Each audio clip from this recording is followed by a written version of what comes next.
I'm pretty much an all of the above energy type guy. I support wind. I support solar. I support thermal. I support hydrogen. Unlike many of my Democratic colleagues, I support nuclear, particularly the new small modular reactors.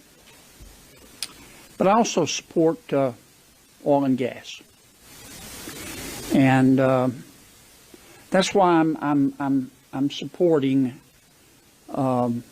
this bill.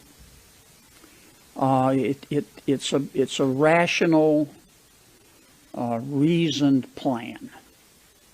It's an energy policy that looks like somebody designed the damn thing on purpose.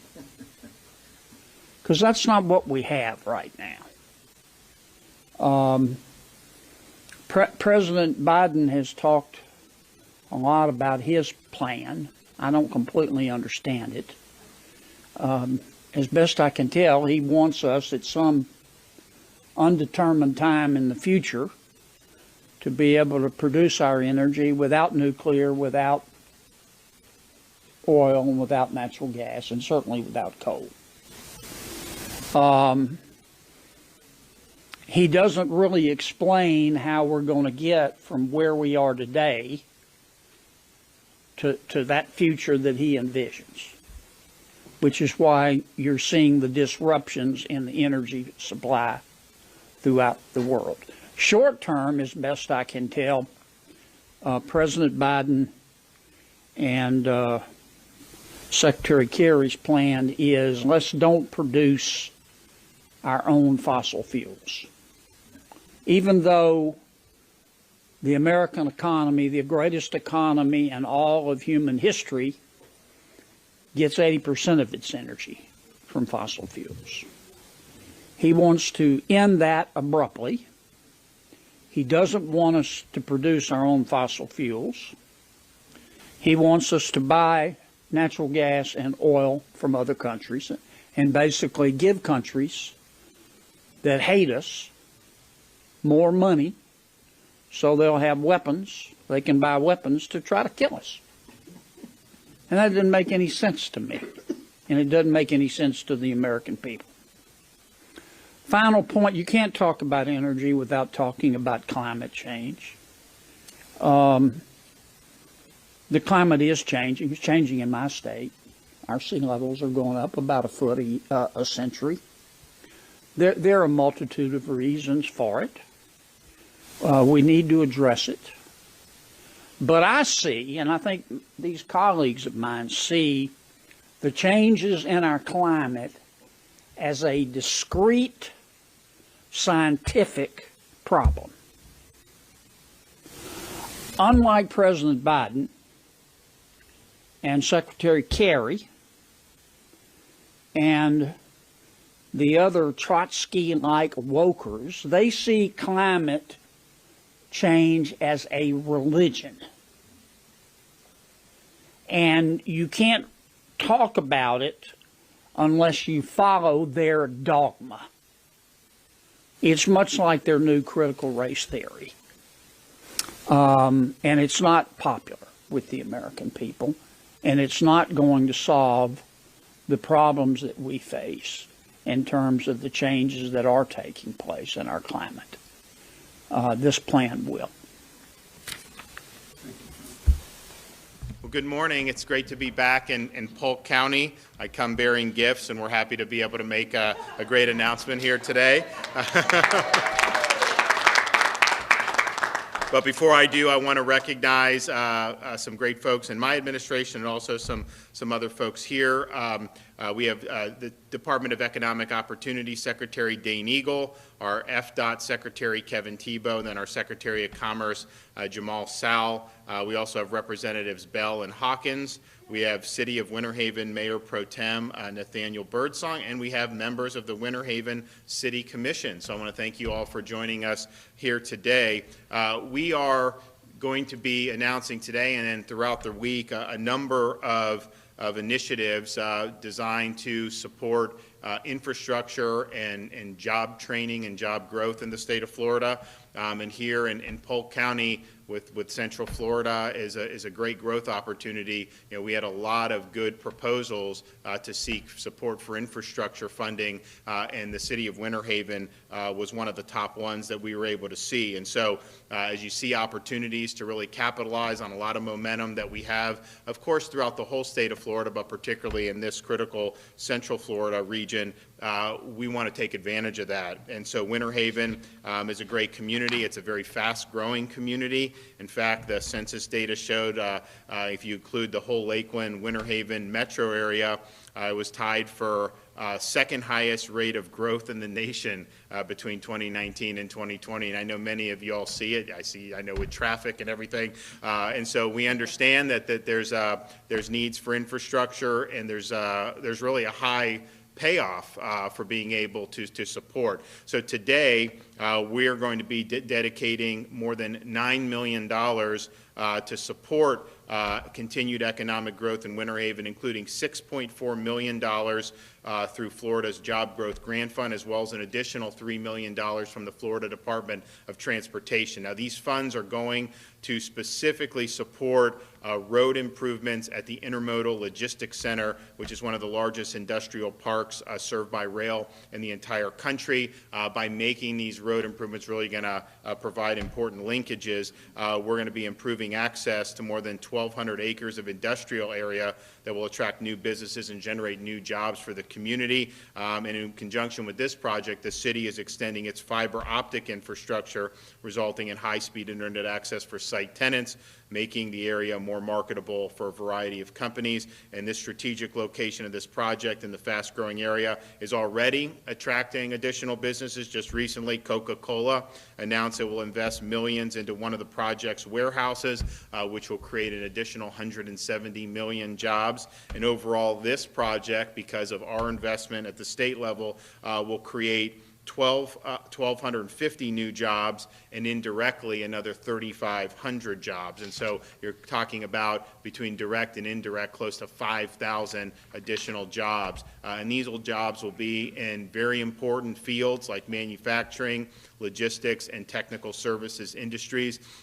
And this builds off Today's award builds off our commitment to job growth in Polk County. Earlier this year, City of Winter Haven received $1.46 million from 3 different community development block grants. And then when you look at all the funding that Polk County has received at both the municipal and county level for job growth and infrastructure so far this year, we've made almost $60 million of investment in 2021 alone. And so we're really bullish on Polk County, and we understand that that it's going to be going to help drive the state now and into the future. And so we're also fortunate to be we perform higher than the national average on virtually any economic metric that you can think of. Lower unemployment. Of course, if you look at the folks that have brought businesses here, we've obviously attracted way more businesses than we've repelled, and we have a lot of individuals who are bringing their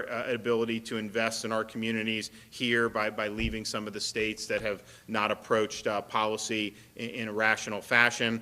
And so we're going to continue to do that. We're going to continue to capitalize off the momentum that Florida has. You know, I am concerned if you look at a state like Florida, we have 16 consecutive months of private sector job growth. We've been below the national average for over a year at unemployment. I mean, we really should have been one of the highest in unemployment, because if you look as COVID, the tourism and all this stuff, I mean, that was like #1 to be able to get hit.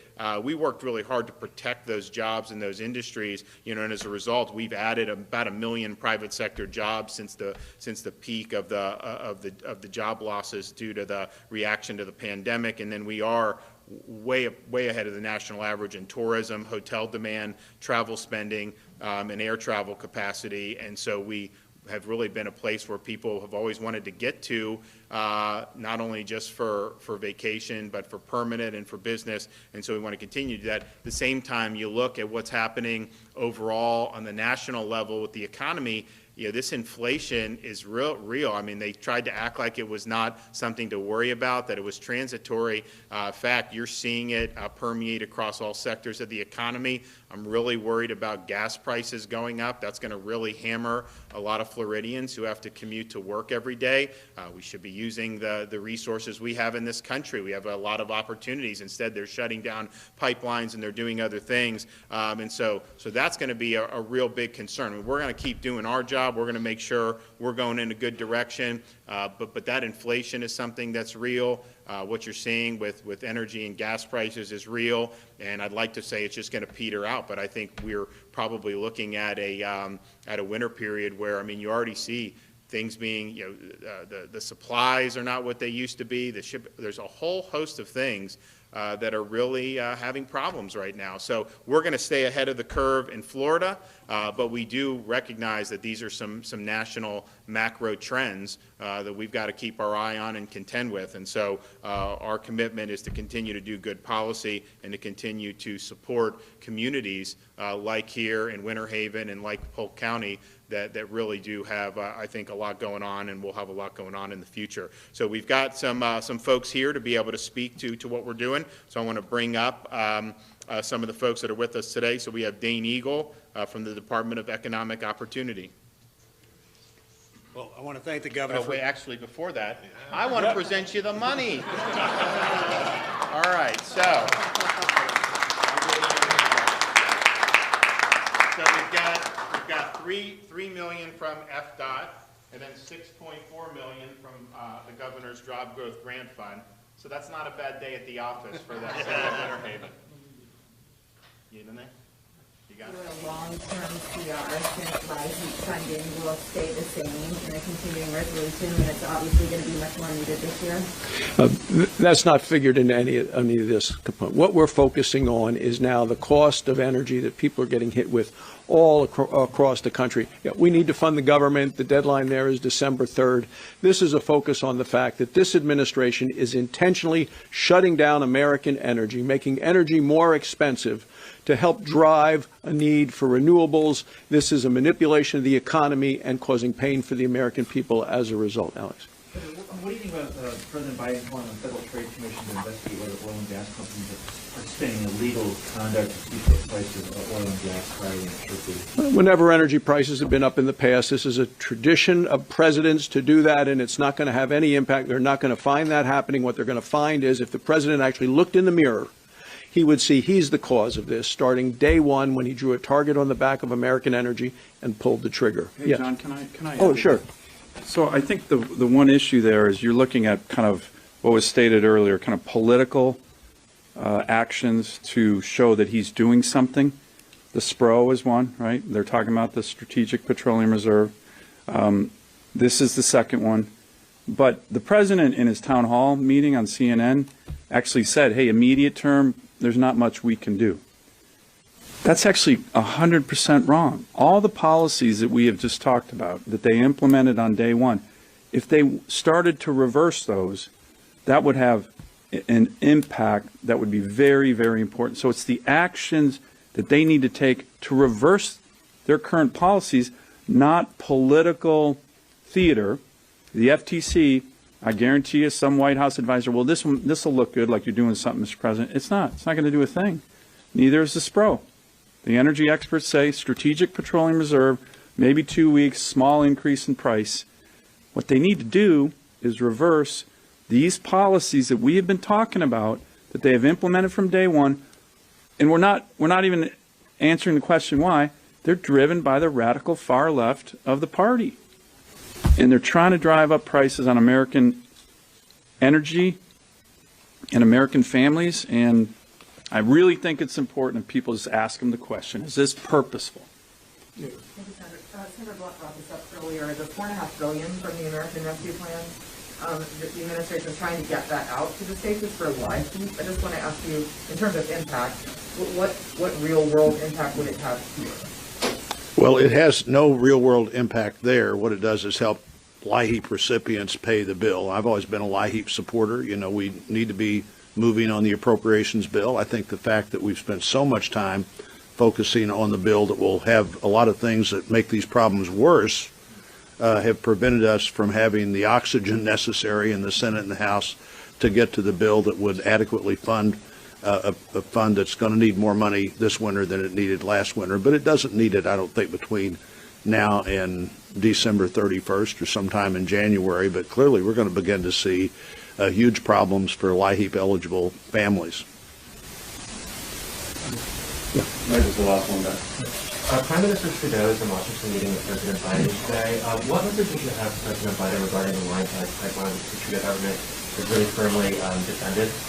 Well, we are on the side of the pipelines from Canada to the United States that this administration has basically thumbed its nose at and is attacked.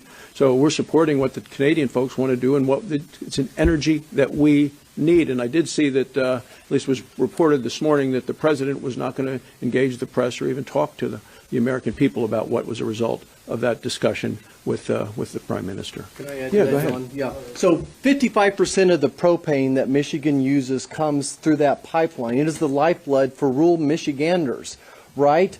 And we all want to leave this world cleaner, healthier, safer than we found it. That pipeline was a very special pipeline. It's triple thickness. They're able to go in there I envision like doing a colonoscopy and examine the integrity of that pipeline. I think they need to do everything possible to make sure that that pipeline is intact, that it's very functional, that it's safe. They're doing so many things in the pipeline industry now to make them even safer, with probably 95% less leakage than ever before. It's a crime shame what it's going to do to impact those people in rural Michigan. Thank you. Thank you. They left me. Yesterday, we were here talking about the impact of inflation on food prices that you're seeing across the country. Today, the focus is on energy, but it's all intertwined. We're seeing this, across the economy, all goods and all services, and that's impacting everybody on a daily basis, no matter what they're doing. And, we've given you some of the statistics, like, for example, in my state, average price of a gallon of gas has gone from just over $2 to now well over $3. Natural gas prices have almost tripled since the beginning of the year. And so we're seeing it across the board. And that is a tax on every single American every single day that they're paying. That's the reality. And it is the policies of this administration that's causing it. You can't come in on day one and start shutting down pipelines or setting up a moratorium on leasing on federal lands and federal waters, and taking those kind of steps of increasing regulation and making it more difficult to produce energy here at home. You can't do those things and not drive up energy prices. And that's exactly what this administration is doing. And then amazingly, they take the sanctions off Nord Stream 2 and allow Russia to bring natural gas into Europe, and turn around and ask our adversaries, countries like Russia and the countries in OPEC, to produce more oil while you're trying to suppress that energy production here in our country. I mean, it absolutely defies common sense. And of course, now what the administration and our colleagues across the aisle in Congress are working on is a big tax and spend plan that will add to this inflation problem. Think about it. More tax, more spend, more regulation is going to just drive inflation even further. And so they're saying, well, look, with this tax and spend bill, gee, nobody that makes less than $400,000 is going to have to pay more tax. It's just the people that make more than $400,000 are going to have to pay more tax. Well, the fact is, inflation is a tax on every American every single day in every product they buy. And who does it hit the hardest? The people with low income. It hits them the hardest. That's the wrong policy. It's the wrong approach. We need to go back to empowering the people that produce energy in this country. They do it better than anyone in the world, and they do it with the best environmental stewardship. And that was the track we were on before this administration came in, with the kind of policies that are preventing that. And we need to get back to the right approach. Well, not only is this bad policy, but I think the key issue here, and we'd love it respectfully if you guys can ask the White House again, this is purposeful policy. This is purposeful policy. The White House isn't a bunch of dummies. They are purposely driving up prices on Americans for energy. How do we know that? A, just listen to the rhetoric of Gina McCarthy and others, the czars, where they say that limited supply will increase prices and that will, quote, accelerate the transition to renewables. Go ask them. This is purposeful. The second reason we know it's purposeful is just look at the policies.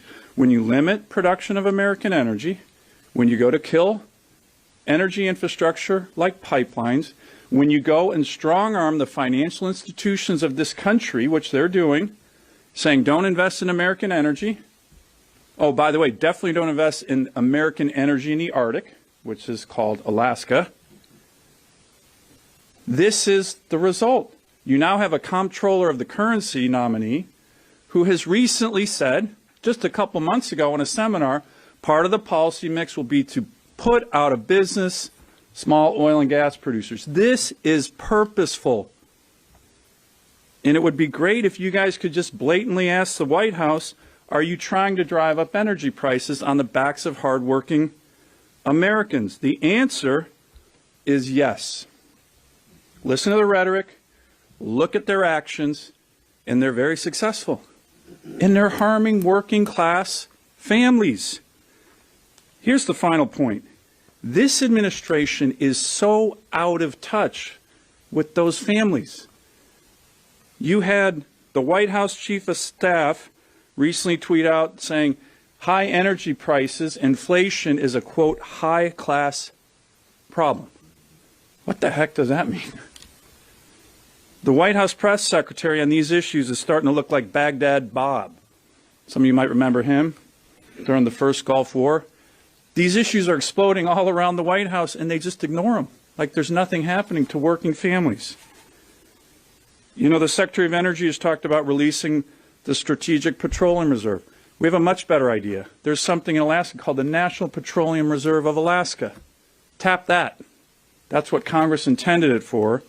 And some of you were here 2 weeks ago when we laid out a common sense, all of the above energy plan that can actually reduce emissions, but play to our strengths, which is abundance in export technology in clean burning American natural gas all over the world. That would reduce global emissions while expanding job opportunities, helping our foreign policy. That's the route we need to go, not crushing American energy and hurting working families.